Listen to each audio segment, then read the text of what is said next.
Hi, this is Jamie Statz-Paynter, an independent Stampin' Up! Demonstrator, and today's video is going to be on stamping basics. How do I score and fold paper? In the video I previously posted, I showed you how to cut an 8.5 inch 11 by sheet of paper into two pieces. So today what I'm going to do is show you what I do when I am scoring a lot of paper at the same time. And rather than using the paper trimmer, I use the scoring tool. I'll cut a whole bunch of paper. I usually do about 20 sheets of white, black, and very vanilla all at the same time.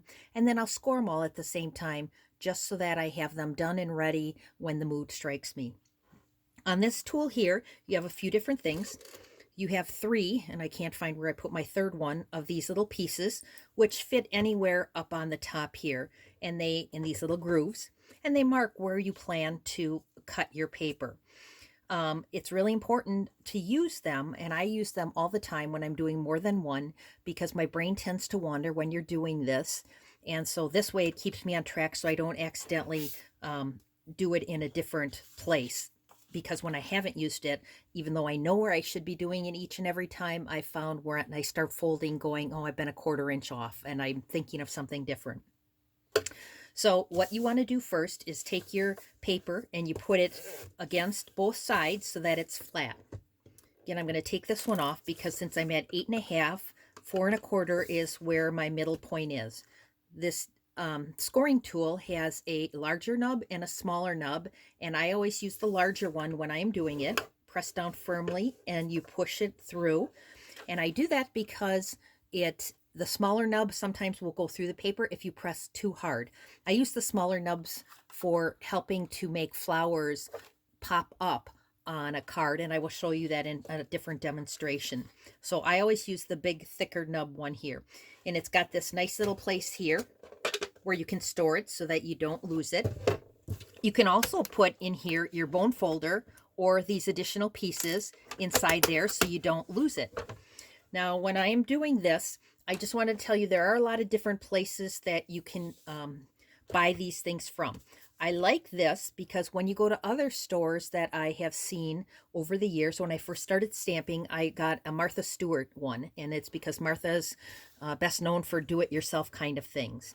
Unfortunately, hers was similar to this with the grooves and that, but she used a bone folder to do that. And the purpose was you take the bone folder for making the card, but you also use it when you are folding and flattening the card. The problem is, this is what a bone folder looks like to start.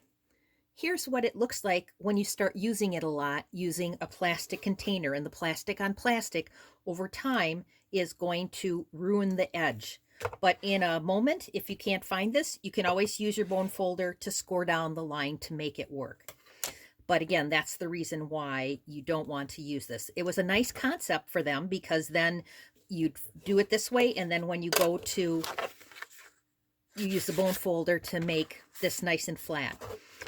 Unfortunately, though, if you're having to keep buying these bone folders all over the time, it just doesn't make sense. So having one bone folder to fold your things and the other one using the scoring tool to be able to do this. Next is when you are scoring, you will see that your line down the middle, that it's recessed here. So you have a valley on this side and a hill on the other side. So how I remember the right way to fold it is I always take the paper, lift it up, and I fold it towards the open side or towards the side with the hill. The reason is when you are depressing your space here, you're actually breaking down the fibers in this material. And so that's why you always want to fold it this way. If you fold it this way, what you're going to do is you're not only breaking the paper down this way, but then it would be like scoring again on this side. Now you're going to be breaking down the fibers on this side, and you have a better chance of having your paper tear. So scoring it like that, using my bone folder to make it flat. So again, one last time. Begin, score it down, fold it over, and then bone fold it. And you never have to worry about the edges not matching as long as you always are keeping it right in the corner here when you are cutting your paper down. So again, that's stamping paper basics on how do I score and fold paper. If you have any questions about this video, you can contact me at my website or email address.